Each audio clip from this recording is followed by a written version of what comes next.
Good day. Welcome to another edition of Ibimo Amungo's Perspective on Global Affairs, the X Review version. As you know, Elon Musk purchased Twitter, made it a platform open to all strands of news and information, and now it is the largest news source in 150 countries. And as a geopolitical analyst and commentator, I lean heavily on X as a tool to get an idea of what's going on all over the world. The X review is a deep dive. I take this deep dive and give geopolitical explanations as to the news that come into my news feed. So let us go in and see what news I have in my news feed today that have geopolitical implications. The first news I have is about the ongoing war in Russia. Russia keeps making ground in the war, and the Russian flag over Pavlovka, the fighters cleared more than 5 kilometers square during the liberation of the settlement. The Ministry of Defense showed footage of the battles for the village in Zaporizhia region. The Vostok troop group took control of Pavlovka. Yes, we get to see a lot of this. Russia is raising its flag in quite a lot of settlements all across Ukraine in Zaporizhia, in Donetsk, the remaining cities around, all the towns and settlements all around, cities like Sloviansk, Konstantinovka, and Pokrovsk. Pokrovsk practically has been surrounded and it's almost getting fully occupied. Quite a large part of it has been occupied. And it is these images that show us how the war is going. These images destroy the narrative that any of the Western media can put out there or the Western think tanks that the war is going smoothly for Ukraine. They challenge any of the narratives that the West is trying to build, because we see daily in various mapping channels they put out these sort of images about flags being raised, about movements. They show the movements and where Ukrainians are attacking and counter-attacking and where Russians are making progress. So we have a very well defined view of the landscape of the war that is going on in this Ukraine war now, and it shows quite a lot of advances being made by the Russians all across the regions in the east and south there. So this one now is another settlement that has been taken over. The Russians, whenever they take a new settlement, they fly their flag. The Ukrainians to do that, but these days we see less of the Ukrainian flags because they are on their back foot. We have a story here that says U.S. Trump just one step away from recognizing Taiwan. This is very ominous. Taiwan is part of China, an unfinished civil war. Let me let's get an idea of what this is.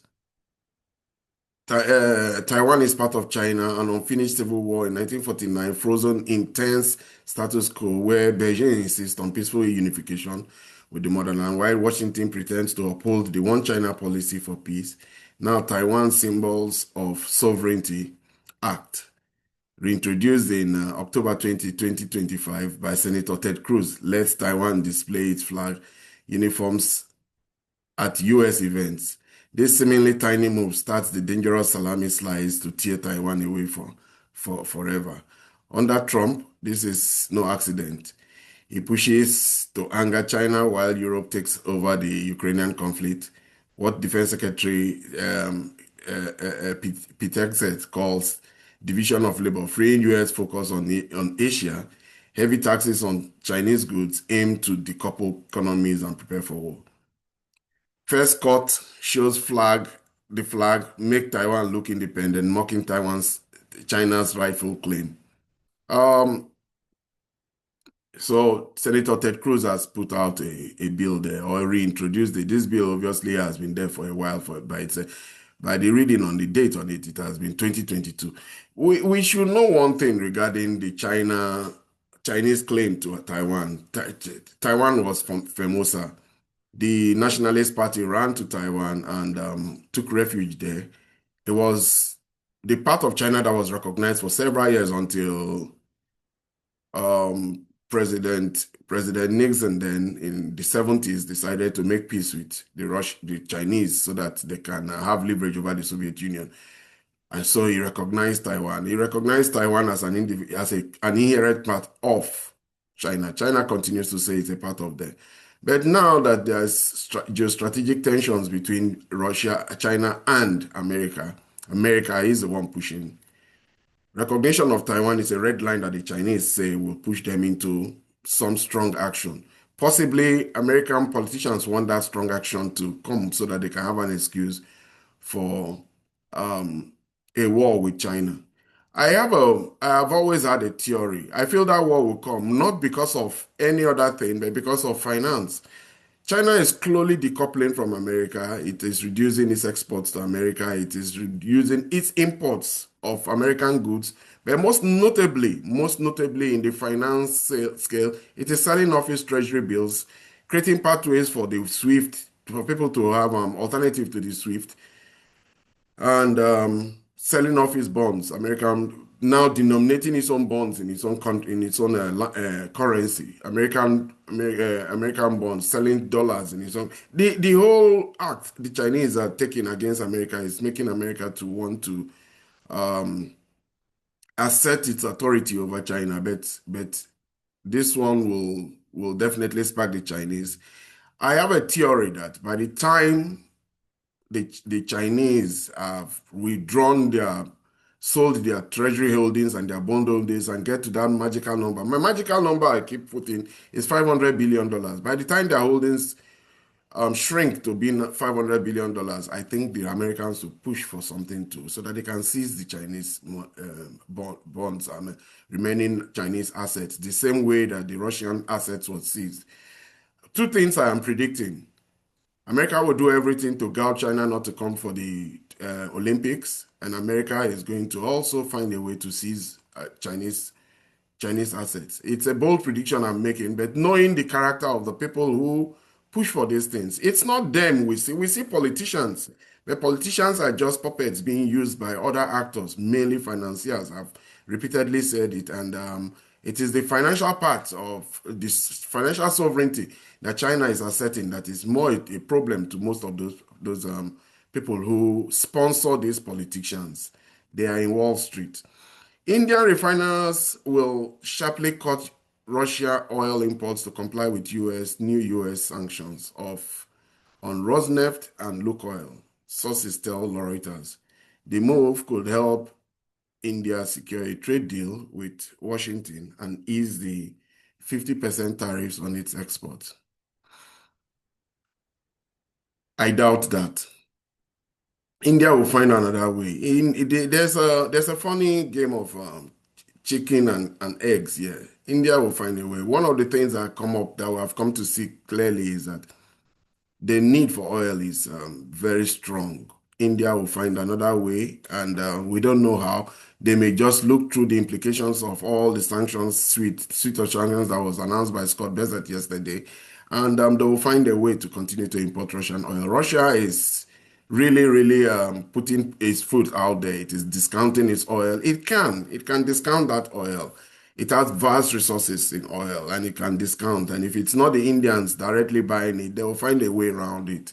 So I don't think sanctions will stop anything. As regards to the Chinese will not even listen to them. They will just go ahead and continue buying.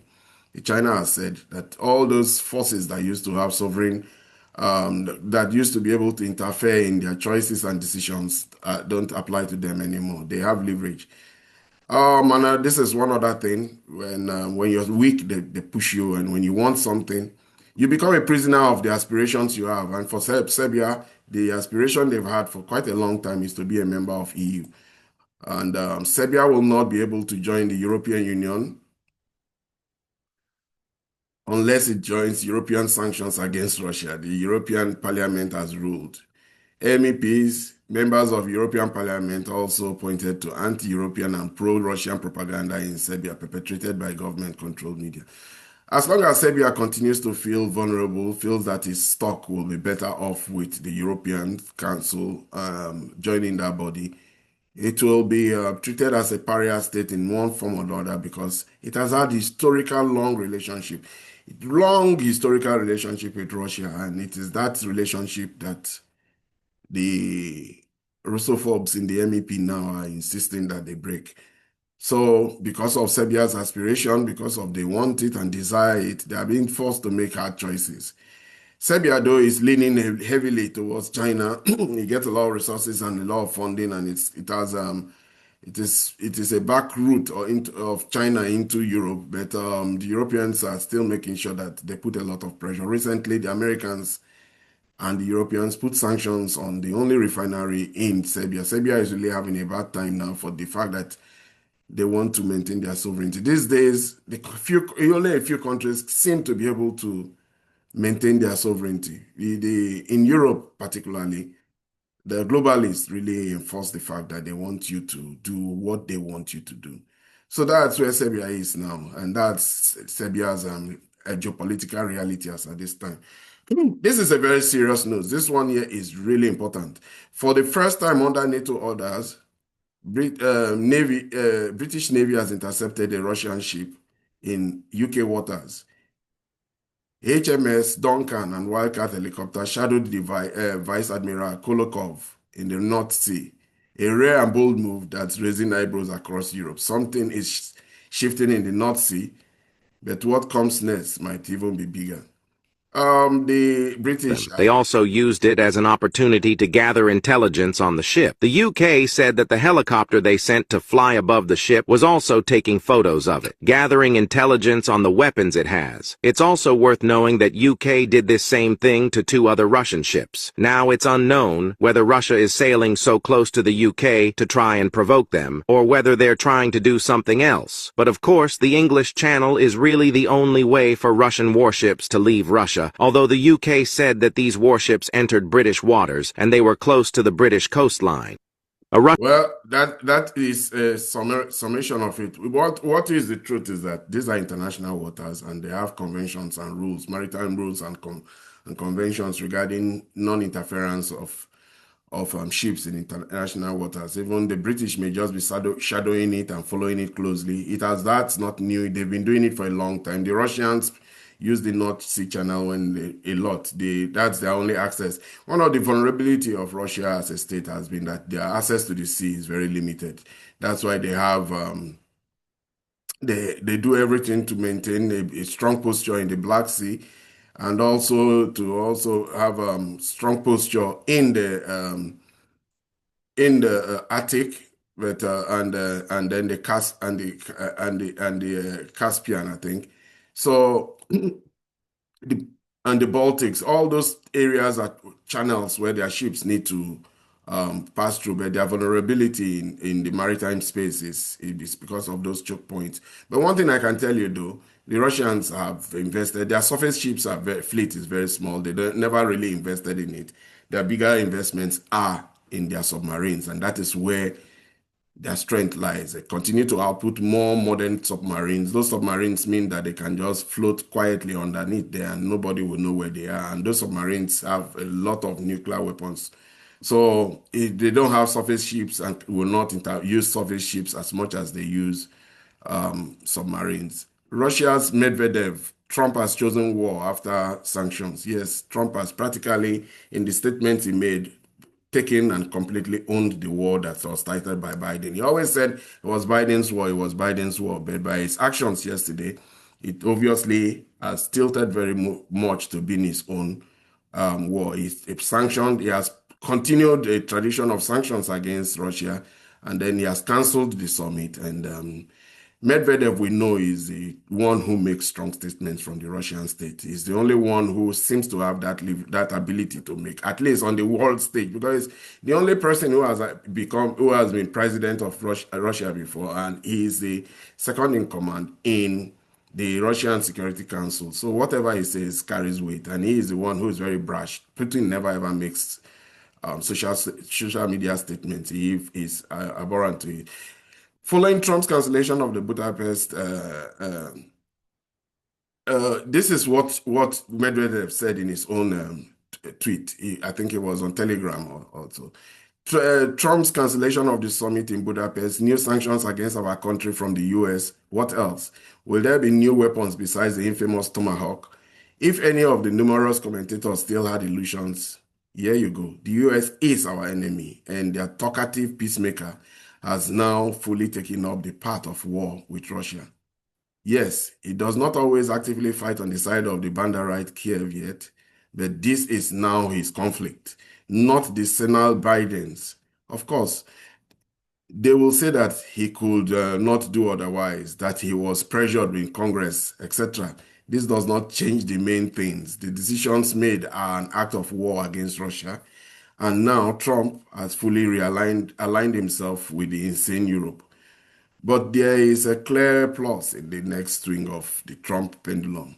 It is possible to strike with various weapons at all the Banderite hideouts without looking back at unnecessary negotiations and to achieve victory exactly where it is only possible, on the ground. Not behind a desk, destroying enemies, not making meaningless deals. There is a lot of cryptic warnings in this statement here. If you can discern it, it's saying, let's take this last paragraph. But there's a clear plus in the next swing of the Trump's pendulum. It is possibly to strike with various weapons at all the Banderite hideouts without looking back. This is a statement that's for once about what has been going on, the big debate that has been going on in Russia in the past few months, and about taking out decapitating the Ukrainian polity, their whole leadership. And they have the weapons to do it. They have tactical nuclear weapons, but most of, even in the conventional space, they have the Oreshnik. Oreshnik is a weapon having the same destructive capacity as most of those tactical weapons, but not being a nuclear weapon. It's very different. It doesn't lead to complete destruction of whatever it is used at. So he is warning here now. It's very clear. But we should understand Trump's position. Congress is back. Congress is pushing for support for Ukraine. He took an action and answered, made a call with President Putin. But beyond that also, he needs to find a resolution to the shutdown of the American government. Congress is pressuring him. And at this time when he needs to lean towards giving Congress concession, the senators, especially Lindsey Graham and Richard Blumenthal and all of them, all the 85 senators who want action against Russia, he may just be having to lean away from where it is seen that he is close to Putin or having policy meetings, summits with Putin. So that's it. I must go, but I'll stay. This year I think is part of a meeting. Do you still have time, or do you have to go? I have to go, but I must go, but I will stay, hear what you have to say. I'll try to be very brief.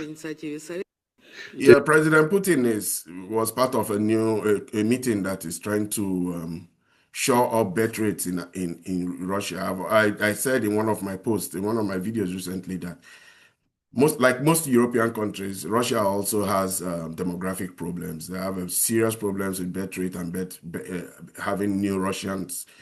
They have a lot of Russians who left their country in the late 90s and early 2000s, and they also now have Russians who are dying in the battlefield, vast amounts. So they need to give a boost to their population, and this meeting here was one of such this thing. The Trump administration urged cattle ranchers to reduce beef prices and announce plans to rebuild the U.S. herd. Yes, U.S. is going through quite a lot of how will I say it? There is reconfiguration of the American farm space. Anyway, Senate Foreign Relations Committee. Yeah, this is what I was just saying about in the last post regarding the pressures on President Trump. And who is standing beside the Senate Foreign Committee? We see NATO Secretary General Mark Rutte. With Senate General Mark Rutte, Foreign Committee advanced 3 bills today to crack down on Russia, designating Russia as a state sponsor of terrorism, repo implementation, Stop Russia and China Act. So it is here. Strong bipartisan support, and we look forward to getting them to the floor soon. We should understand that Trump is an aberration in American politics at this moment in time. The financiers completely control Congress. And as long as Congress is a part of the American political class, that is Congress, Senate, and the Congress there, it is that point where anytime Trump pushes away from the agendas of these financiers and starts to move towards creating the kind of agenda that is putting an American first agenda, they remind him. The globalists are very strong in the American Senate. The globalists are the financiers in London and in New York. They are the ones ruling the world, and they're the ones who would not want Trump to stray from all the well laid out and very productive policies that have benefited them in London there and in New York, and his policies are going against it, but they have a way of pushing back at him. Now there's a vulnerability. The Congress people, the Democrats, as regards to the policies, globalist policies, the good thing about it is to a large extent, almost all the Democrats are in on it, but a sizable amount of the Republicans. And in the Congress, in the Senate, that is very thin, only just 2 or 3 separation between the two parties. It shows a lot of leverage for those people who wish to go against the policies of Trump, and the shutdown is one of them. President Trump may just be needing a compromise at this point in time, and he may be yielding to their need. There's always that vulnerability, and that's when they have struck. Venezuela's Maduro warns that 5,000 Russian-made anti-aircraft missiles are ready to respond to any provocation.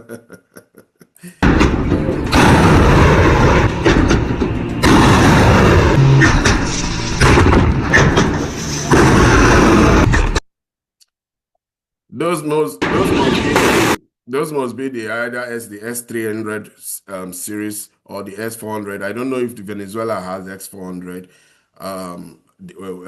air defense systems, but Venezuela has been posturing and getting ready for an attack by the Americans. The Americans amassed 10,000 troops around Venezuela. They have amassed a vast area of military and naval welfare ships and planes and aircraft carriers, and it's quite a worry to the Venezuelans that they may be invaded. If not invaded, there may be a decapitation strike or bombing campaign on them. So Maduro is doing all he can. He's posturing, he's showing that he can do harm. But at the same time, too, we know that Maduro is also trying to negotiate. He's reaching out to the Americans and telling them that you can have access to our oil industry. But it doesn't seem like the Trump administration is playing ball. What do we have here? We have a report that says Ukraine Air Force not to expect Swedish Gripen jets in Ukrainian skies anytime soon. This is high-tech weaponry and no country can produce it quickly. Yeah, Sweden has put itself forward as one of the people hoping to profiteer from the Ukrainian conflict. Since America is creating problems regarding F-16 and creating problems. I know that Ukraine will very much want to have their hands on F-35s and all that. So the alternative is that the Swedes who have put themselves now as a member of NATO have also, and a European member of NATO, they have decided that it will be in the best interest of Russia of Ukraine to get an alternative, and they have put their planes forward. President Zelensky was in Sweden. He tried out the Gripen, and they did a demonstration for him. It's actually a very formidable plane. It is built by the Saab. Saab is Чудовий на вашому каналі з пілотом українським. Saab is they have a very big military industrial complex. They produce cars and they produce military weaponry. The Swedes are very good in this. Swedes were neutral for a long time, and the neutral countries did so much to shore up their defenses. They had huge defense spending and defense capability, and the Swedes. But this Ukrainian general here is telling them that they can't have access to this plane for a long time. Obviously, what it may just mean is that he prefers to pass on it, I think, despite the offer of the Swedes. Kiev is in blackout following Russian strike on energy infrastructure. This is the second time. This is really getting really problematic for both the Russians and the Ukrainians. Punch counterpunch. The Russians bring pain in the form of damage to the infrastructure, the energy infrastructure, while the Ukrainians bring pain in the form of attacks on refineries. I watched one yesterday. It was such a um, precise attack on a catalytic converter in a refinery. It struck one of the catalytic towers, and that's going to be damaged, and that's very expensive to repair it, to shut down that refinery, no doubt. So it is punch me, I punch you. This is almost like Mike Tyson and Evander Holyfield fighting now. You hit me. Вот так вот, да? Все-таки Киев погрузился в полную ночь. Вообще тишина. This is why X is such a very powerful platform. These are not images you will see from CNN or BBC. CNN will never tell you all this part unless they want to propagandize, or they can go now and go to one hospital or go to one old people's home and move them around and show you how the evil Russian state is. But this is citizen journalism. It's obvious for us to see. It has no agenda behind it. It has no propaganda behind it. We see it as it is. But if you see any report by the CNN, know that it will be in a hospital, in a kindergarten, in a motherless baby's home, or something like that. It always has an agenda pushing it. It's very sad what we have seen, what the media, and that's why X is what it is now. You can discern and you can make your own point of view regarding it. As much as the Russians are hitting the Ukrainians are also doing, and we see it in this same platform. So this is a Russia establishment of a military base in Madagascar will ensure absolute dominance in controlling the trade route on Cape of Good Hope, which connects the Indian Ocean and Atlantic Ocean. Madagascar will also provide absolute deterrence against U.S. bases in the Indian Ocean due to its strategic location. Alex Bear, he says, okay. Yeah, people have backup accounts because these days, your YouTube account can be taken away from you, your Twitter account can be taken away from you. The Ukrainians are very, very powerful in it, and two countries that are powerful in making sure your account is brought down are Israel and Ukraine. They are very, very insistent if you go against their interest. But this is a serious geopolitical news. Madagascar just had a change in regime. The regime of the last president just fell, and it has a lot to do with Russian influence. Russia has spread its footprint in Africa. It's quite an ironic. There's sentiment against colonial overlords like the British and the Americans and the French. And the Russians have helped the Sahel states to push out the French in countries like Mali and even in Senegal, where it was more friendly. But they've moved away from Mali, Burkina Faso. They also have moved away. So they've really been denuded of their French presence and all the structures by which French held down the country economically. Their currency structures have collapsed. But this move into the Madagascar is one that surprised me. I never saw it coming. But we should remember that the Americans and the British have a very powerful island base. I think Chagos Island in Mauritius, somewhere off the coast of Mauritius. They did everything to renew ownership of that base because that base is very important and very strategic. The whole world, as we know it, was shaped by maritime growth and maritime actions and strategic locations. Cities that we know, Cape of Good Hope, Cape of Cod, Chagos Island, Yemen, Sana'a, those places were strategic to British and American interest, and that's why. So now we are beginning to see this will be another. If this is a base if the Russians do eventually build a base in Madagascar, it will be a counter move, but it will not be the new one. There's another point of interest for bases in Africa, and that's Djibouti. In Djibouti, America has a base. China has a base. China, in fact, has the only base it has outside of China in Djibouti. So regarding building this base, I don't know when it will be done, but it is part of Russia's growing footprint in Africa. Russia is really becoming the partner on which African states lean on for security investments, while they lean on China very heavily for economic relationships. So we have an update here again. Slovakian refinery denies fire, calls it standard procedure after witnesses reported fire and fear. Yes, Slovakia. We've been seeing fires in three refineries, two refineries in Hungary and one in Romania, all affiliated to the Russian state. So this fire here now, or incident in Slovakia too. Slovakia and Hungary are the two countries that have insisted on buying Russian oil. Something is happening in Europe. If they can't get their way through discussion, they will get their way by sabotage, and this is what we're seeing here now. But the Slovaks are saying it's not sabotage. The fire is reportedly raging at a Slovakian refinery in Bratislava owned by Hungary MOL, a facility that processes Russian oil. This follows recent explosion at Hungary's largest refinery, which also processes Russian oil, and a Russian-owned Lukoil refinery in Romania. The wave of attacks began after news broke of planned Trump-Putin summit in Hungary. Hungary is bearing a very big cost for the moment they were announced as the venue for the party for that meeting. It just turned out that the heat was placed on them. This is the story we started with. Medvedev, the one who has made himself the gadfly, the one who responds very strongly to actions by President Donald Trump. He's not a nice guy in talking with Trump. Trump says that anytime he calls Putin, Putin is always very nice. But anytime the Russians want to show displeasure at Putin's or at Trump's statements, which he says a lot against the Russian state, it's Medvedev they lean on.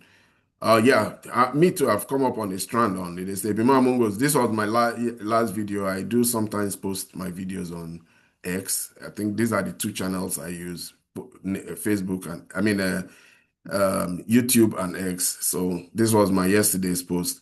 Moldova has chosen Europe. Russia is now officially in opposition. President Mia Sandu's ruling party, Party of Action and Solidarity, has announced the formation of a parliamentary majority, 55 seats out of 101 seats in the 19th legislature. They just had parliamentary elections. It was a very heated one. The whole European political infrastructure was thrown behind Mia Sandu. All effort was made to make sure that the Russian-leaning parties did not earn a majority in the parliament and stifle her ascension or her plans for ascension into the EU. The EU really love to have Moldova in their ranks and pull her away and extricate her away from the influence of Russia. Clash report says U.S. Treasury Putin has not come to the table in an honest and forthright manner and with hope.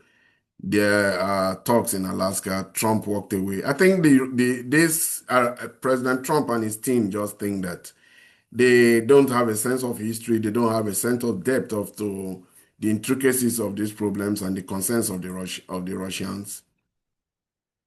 They tend to think that it's such a very simple problem that they can just solve. But these are deep-seated problems. They have historical connotations, economic connotations. They have, and their approach to it shows a lot of naivety. I will just end with these two stories here now. Let me end on this one. Painful intelligence slap for Kyiv. Representative of colonial group Russian hackers have breached the largest database of drone supplies in Ukraine. They obtained personal data and supply specifications of drones. And we should not forget one of the domains of warfare in the modern day is hacking. I will remember how the Israelis hacked the Iranian air defense systems for the first 8 hours of the war with the fought with Iran, and the Iranian air defense systems were just mute. They could not fly. They did not know what to do until the Russians helped the Iranians to overcome that hack. So hacking and database, because everything now is digital, so hacking really is a domain of war. We heard how the Chinese were complaining the other day that the Americans hacked a very big navigational infrastructure that keeps the Beijing clock. So refineries are hacked, military institutions are hacked, and this report here is saying that the Russians have hacked a Ukrainian facility. 3 fires, explosions in 3 separate oil refineries in 3 countries in 48 hours. MOL, Petrotel, and MOL again. This is the story we just talked about, and it just shows that there's disquiet in Europe. Let's hear what Mark Rutte says before we go. Che Boys, I saw him in an interview recently. Um, NATO boss and Governor in Chief Rutte claims Putin can achieve peace in Ukraine by sending long-range missiles to Kiev. The people sponsoring these people are really intent to, they're intent on making this an America. They really want America. America, come and fight this war for us. Israel wants America to fight with them in Iran. NATO wants America to fight with them against Russia. Uh, Taiwan wants America to fight with them against China.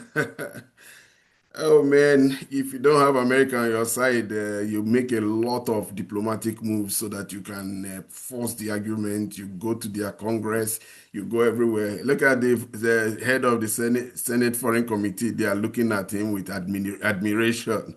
Yes, American power can be distributed all over the bed. American power has meant that America has fought so many wars. It has cost her over 8-10 trillion in debt, and America is not in a good economic place now. And that is the reality that President Trump has come to see, and that's the reality President Trump is trying to move away from. America is broke. President Elon Musk continues to say it, that if they don't start to rein in all their expenses, especially all these fruitless expenses in many wars, in the interest of every other person, in the interest of the British, that's in the Middle East, to make sure that the oil wells are secure, in the interest of the Israelis, also ironically, to bolstering the Israeli cause also helps in making sure that the Middle East falls within the ambit of the British influence. And as regards to China, as regards to Russia, also, funny enough, in the interest of immigrants that came to America and immigrants that have revenge in their mind, historical revenge, anger, they want the big bully of Russia to be dealt with and beaten by America on their behalf. And then, of course, China, Taiwan. Taiwan, we should remember, has a big ally in Japan. Japan used to own Taiwan for a while. They seized it after the Sino-Japanese War, and they controlled it until they were chased away. So they have an interest. They don't want China to take back Taiwan. So they need America. America is spread thin. Donald Trump doesn't want America to be everywhere. He just wants to focus America's energy on China. That is the big prize, and that's the problem they have. But it's a big and a tough one. Anyway, this is where I end my video for today. If you're new to my channel, please subscribe. If you have any views regarding the opinions I express, please put them in the comment section. Do well to like and share. Until I see you in my next video. You have a good day.